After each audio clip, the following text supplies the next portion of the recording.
Assalamualaikum warahmatullahi wabarakatuh. Perkenalkan, nama saya Queen Latifa dengan NIM 12300210223.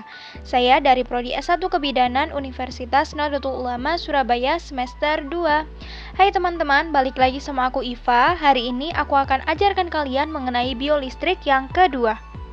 Hari ini kita akan membahas seputar biolistrik yang berada di saraf dan juga jantung. Kalian tahu nggak sih, ada listrik loh di saraf dan jantung? Yang pertama ada saraf. Saraf adalah serat-serat yang menghubungkan organ-organ tubuh dengan sistem saraf pusat, otak atau sumsum tulang belakang, serta antar bagian sistem searah dengan yang lainnya. Fungsinya adalah untuk menerima, mengolah, dan menyampaikan rangsangan dari seluruh organ menuju ke pusat, yaitu otak maupun sumsum tulang belakang.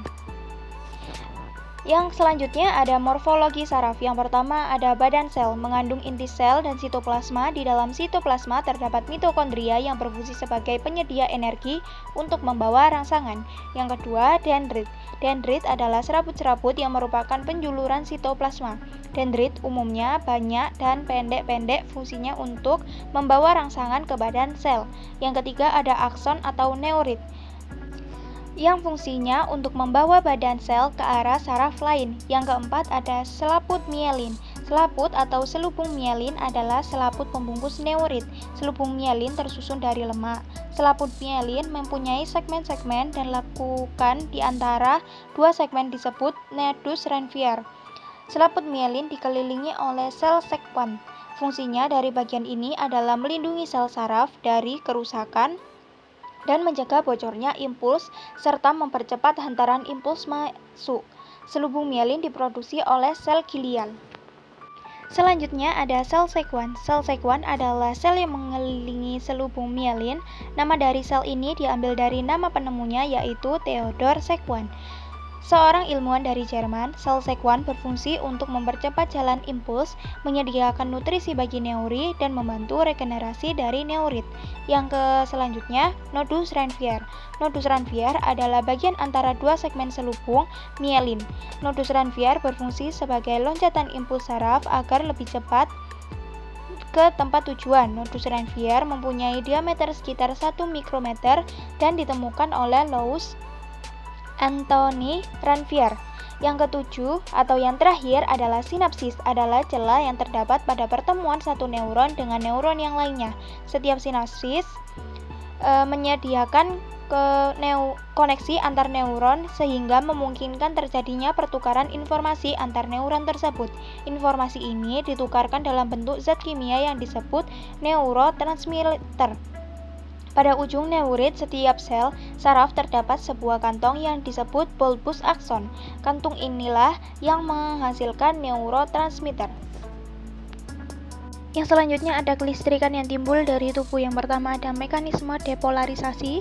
Depolarisasi adalah perubahan di dalam sel di mana terjadi pergeseran distribusi muatan listrik sehingga muatan negatif di sel berkurang. Depolarisasi sangat penting untuk fungsi banyak sel seperti komunikasi antar sel dan fisiologi keseluruhan. Yang kedua ada repolarisasi potensial aksi. Membran kembali ke potensial istirahatnya setelah mengalami depolarisasi. Untuk yang terakhir, mekanisme perambatan potensial aksi. Perambatan potensial aksi adalah aliran ionik positif dan negatif yang bergerak di membran sel. Langkah awal pengolahan informasi indera adalah transformasi energi stimulus menjadi potensial reseptor, lalu menjadi potensial aksi pada serabut saraf. Selanjutnya adalah sinyal listrik dari otot. Sinyal listrik dari otot atau nama lainnya adalah elektromiogram. Sebuah otot terdiri dari banyak unit motorik. Satu unit motorik terdiri dari satu cabang nelpon dari batang otak atau akson spinalis dan 25 sampai 2000 serat otot atau sel yang berhubungan dengan melalui motor end plate. Potensial istirahat di dua sisi membran pada sebuah serat otot serupa dengan potensial istirahat di serat saraf.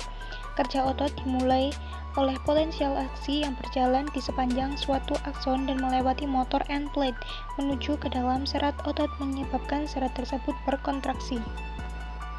Adapun sinyal listrik dari jantung. Sinyal listrik dimulai dari sel-sel sinoatrial atau SA, node atau sampul SA yang ada di serambi kanan.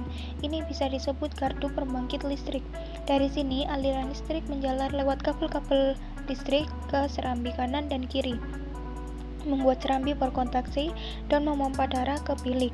Sinyal listrik lalu bergerak ke bawah ke sel-sel yang disebut atrioventrikular atau AV node atau sampul AV yang ada di antara serambi dan bilik. Selanjutnya, sinyal listrik meninggalkan AV node mengalir sepanjang jalur yang disebut bundle of His. Jalur ini bercabang ke kanan dan kiri, melekat di dinding dalam bilik jantung. Sinyal listrik merambat ke sini, membuat bilik jantung berkontraksi. Darah dari bilik kanan mengalir ke paru-paru untuk mentransfer karbon dioksida dan dengan oksigen, dan dari bilik kiri mengalir ke aorta. Selanjutnya, faktor yang mempengaruhi laju kelistrikan saraf. Yang pertama ada diameter serabut sel saraf. Diameter serabut sel saraf yang memiliki diameter besar akan lebih cepat merambat impuls dibandingkan dengan sel saraf yang memiliki diameter kecil. Yang kedua ada selubung mielin daerah akson. Yang tertutup mielin akan menghantarkan impuls lebih cepat dibandingkan dengan akson yang tidak tertutup mielin. Yang ketiga ada temperatur. Hingga ambas batang tertentu, temperatur yang lebih tinggi akan mempercepat pengiriman dibandingkan dengan yang rendah.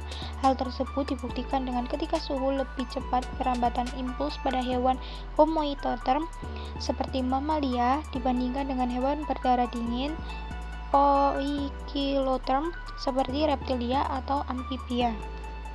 Selanjutnya ada lengkung refleks saraf. Mekanisme gerak refleks merupakan suatu gerakan yang akan terjadi secara tiba-tiba di luar kesadaran kita. Refleks flexor, penarikan kembali tangan secara refleks dari rangsangan yang sangat berbahaya, merupakan suatu reaksi perlindungan titik gerak refleks, merupakan suatu bagian dari mekanisme pertahanan tubuh atau juga terjadi jauh lebih cepat dari gerak yang sadar. Misalnya penutup mata pada saat akan terkena debu. Titik untuk mendapat terjadi gerak refleks, maka dibutuhkan struktur sebagai berikut, yaitu organisasi yang banyak menerima impuls, contohnya kulit. Pembahasan yang kedua kita adalah jantung. Jantung terletak di bagian tengah dada, tepatnya pada sisi kiri tubuh. Umumnya, jantung memiliki berat sekitar 350 gram atau sebesar kepalan tangan orang dewasa. Meski berukuran kecil, jantung terdiri dari banyak bagian yang berperan besar dalam kelangsungan hidup kita. Adapun morfologi jantung merupakan organ penting yang bertugas memompa darah dalam tubuh. Terletak antara paru-paru pada bagian tengah, dada pada bagian belakang, dan sedikit ke kiri tulang dada atau sternum. Dalam anatomi jantung terdapat 4 ruang utama yang masing-masing dipenuhi darah dengan kandungan oksigen yang berbeda. Di antara ruang jantung terdapat pemisah berupa otot dengan dinding tebal yang disebut septum. 2 ruang atas jantung disebut atrium atau serambi jantung. Serambi kiri menerima darah yang kaya oksigen dari paru-paru, sedangkan serambi kanan menerima darah dengan kandungan oksigen rendah dari seluruh tubuh. Sementara itu, 2 ruang di bawah jantung disebut ventricle atau bilik jantung. Bilik kiri menerima darah dari serambi kiri dan akan memompa darah ke pembuluh darah utama tubuh, yaitu aorta. Sedangkan bilik kanan menerima darah dari serambi kanan dan memompa darah ke paru-paru. Selanjutnya ada konduksi jantung. Sistem konduksi jantung mengirimkan sinyal listrik yang umumnya dihasilkan oleh nodus sinoatrial untuk menyebabkan kontraksi otot jantung. Sinyal pacemaker yang akan diinisiasi di nodus sinoatrial bergerak menuju atrium kanan ke nodus atrioventrikular atau AV di sepanjang berkas His dan berjalan melalui cabang-cabang berkas untuk menimbulkan kontraksi otot jantung. Sinyal ini pertama kali memberikan stimulus kontraksi dari atrium kanan dan kiri, dan kemudian mengalir ke ventril kanan dan kiri. Aliran listrik ini yang kemudian memungkinkan terjadinya proses pemompaan darah ke seluruh tubuh.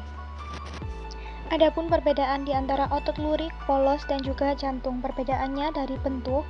Untuk otot lurik, panjang dan silindris. Untuk otot polos, gelendong, ujung meruncing. Untuk otot jantung, panjang, silindris, bercabang-cabang. Jumlah inti sel. Untuk otot lurik, banyak, terletak di tepi sel. Untuk otot polos, 1, terletak di tengah sel. Dan untuk otot jantung, banyak, terletak di tengah serabut.